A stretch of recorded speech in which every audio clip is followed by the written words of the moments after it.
وَإِنَّ اللَّهَ أَمَرَ الْمُؤْمِنِينَ، حضور فرماتے ہیں اللہ نے اہل ایمان کو بھی وہی حکم دیا ہے بما امر بہ المرسلین، جو اس نے اپنے رسولوں کو حکم دیا۔ اب یہاں دیکھیے کہ حضور سورہ مومنون کی ایک آیت کوٹ کر رہے ہیں، سورہ مومنین کی آیت نمبر 51 ہے، یا ایھا الرسل کلوا من الطیبات واعملوا صالحا، اے میرے رسولو پاکیزہ چیزیں کھاؤ اور عمل نیک کرو۔ یہ عقل حلال کے ساتھ پھر اس کے بعد جو ہے وہ عمل نیک اللہ تعالیٰ کے ہاں وہ قابل قبول ہوگا۔ کلوا من الطیبات واعملوا صالحا۔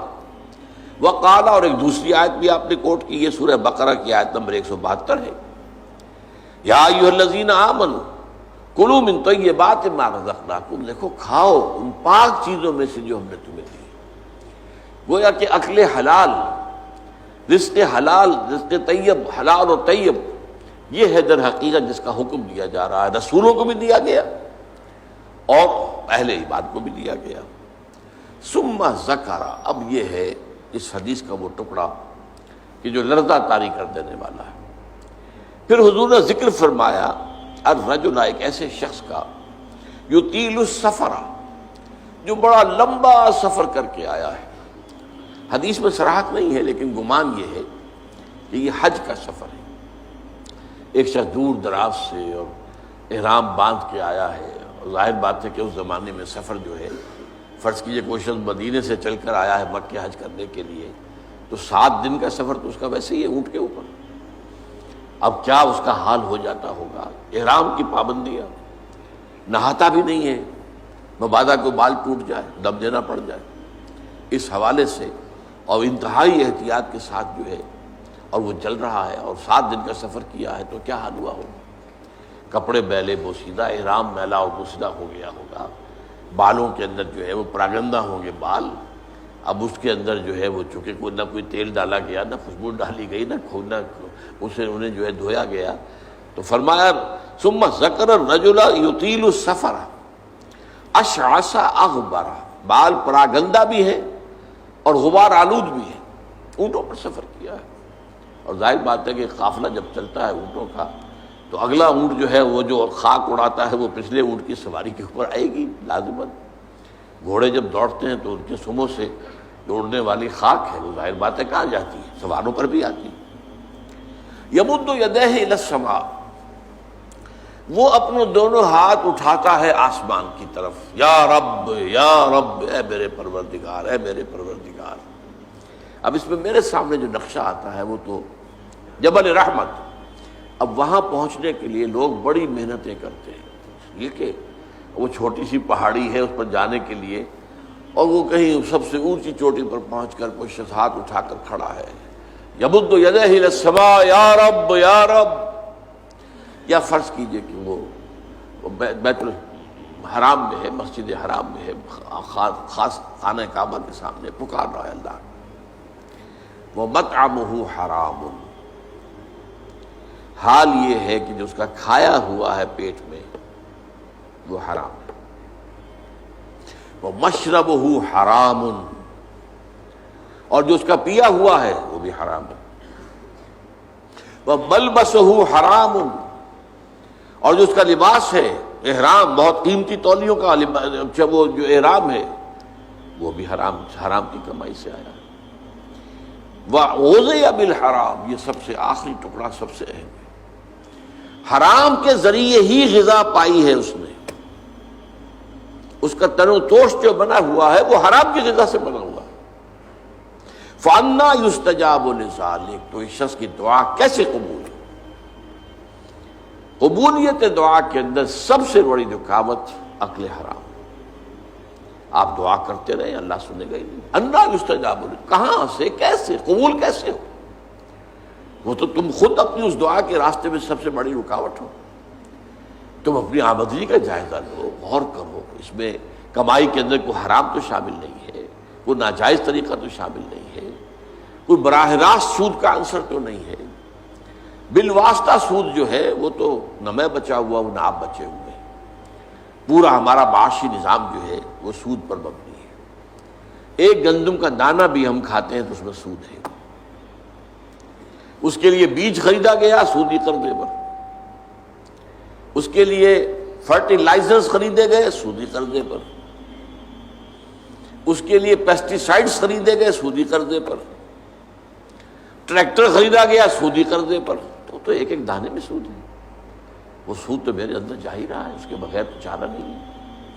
یا ہوا میں، جیسے کہ حضور نے فرمایا صلی اللہ علیہ وسلم کہ ایک زمانہ آئے گا کہ چاہے کوئی شخص سود کھائے گا نہیں، لیکن سود کا غبار یا دھواں، غبار یا دخان کا لفظ ہے دھواں، اس کے اندر ضرور جائے گا. فرض کیجئے کہ فضا کے اندر ڈسٹ سسپینشن ہو گئی ہے، گردہ ہے. اب ظاہر بات ہے سانس تو آپ کو لینا ہے، سانس تو لینا چھوڑ نہیں سکتے، آپ مر جائیں گے. کیسے ہوگا؟ سانس کے ساتھ غبار لازم بن جائے گا، اندر پھیپھڑوں میں جائے گا. کوئی آپ کو روکنے کا کوئی ذریعہ آپ کے پاس نہیں ہے. یا کہیں جو ہے جو دھواں بھر گیا ہے، فرض کی جیسے آگ لگتی ہے بڑی اونچے ہوٹلوں کے اندر، 14ویں منزل کے اوپر جو ہے آگ لگی ہے، کمروں کے اندر دھواں بھر گیا، کہاں جائے لوگ؟ 14ویں منزل سے چھلانگ لگائیں تو ویسے ختم، ہڈیاں جو ہے اس کا چورا ہو جائے گا. بہرحال جو بھی شکل جو بیتتی ہے، تو سانس تو لینے پر مجبور ہے. جب تک بھی سانس آئے تو دھواں اندر جائے گا. یہ دور وہ ہے کہ جس کی فضا میں سود موجود ہے، اور وہ فضا کے اندر جو سود ہے وہ ہم سانس لے رہے ہیں تو ہمارے اندر جا رہا ہے. اس پہلو سے بالواسطہ انڈائریکٹ سود سے تو آج کوئی بھی بچا ہوا نہیں. البتہ ڈائریکٹ سود جو ہے وہ تو ظاہر بات ہے کہ آپ کی مرضی سے ہے. آپ نے سودی قرضہ لیا ہے اپنا کاروبار بڑھانے کے لیے. بھائی جتنی پونجی تمہارے پاس ہے اس سے کاروبار کرو.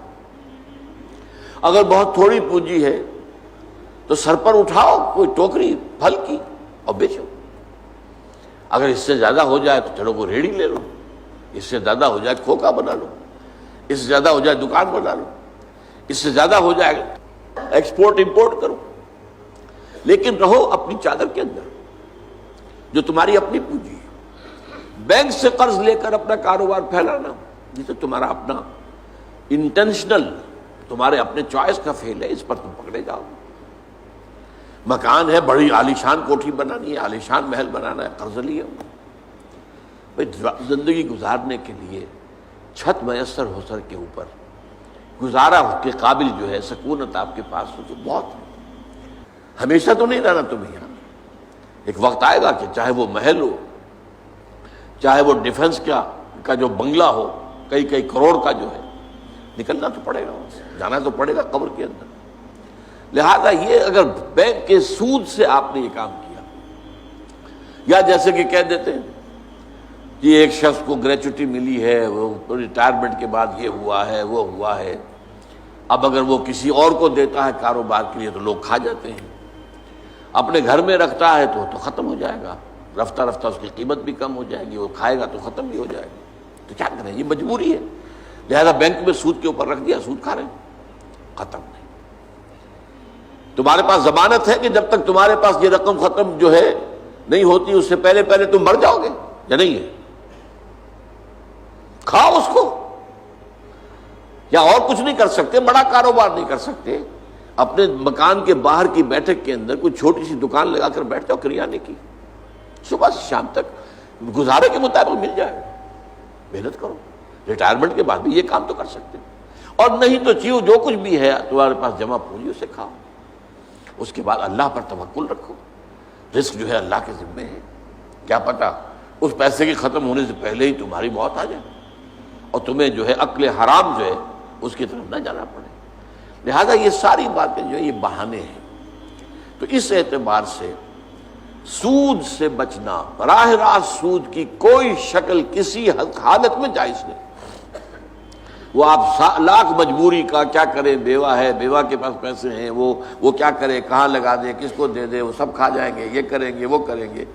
قطعاً کوئی عذر نہیں حرام کے لیے. ہاں آدمی کی جان پر بن گئی ہو، مر رہا ہو یا مر رہی ہو کوئی عورت، اور سوائے کسی حرام شے کے کھانے کے اور کچھ نہ ہو، تو اس حد تک صرف جان بچانے کے لیے حرام کھانے کی اجازت ہے.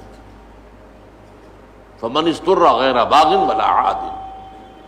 دو شرطوں کے ساتھ، اضطرار کی کیفیت ہو، انتہائی جو ہے مجبوری کا عالم ہو، غیر باغن ولا عادن، اس کی طرف خود کوئی دل میں تمنا نہ ہو، عارضی نہ ہو، یہ نہ ہو کہ خواہش بھی ہو حرام کھانے کی، اور یہ کہ جو کم سے کم مقدار ضروری ہے جان بچانے کی اس سے آگے بڑھے بھی نہیں۔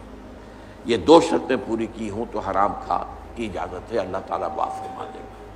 لیکن عام حالت میں آپ اپنے کاروبار میں، اپنے پیشے میں، اپنے معاش میں اگر حرام کا کوئی عنصر مستقل طور پر اس کو قائم کر لیتے تو پھر ہمارے آج کی گفتگو کا حاصل کیا ہے؟ تقویٰ کی نگیشن ہو جائے گی، تقویٰ پھر نہیں۔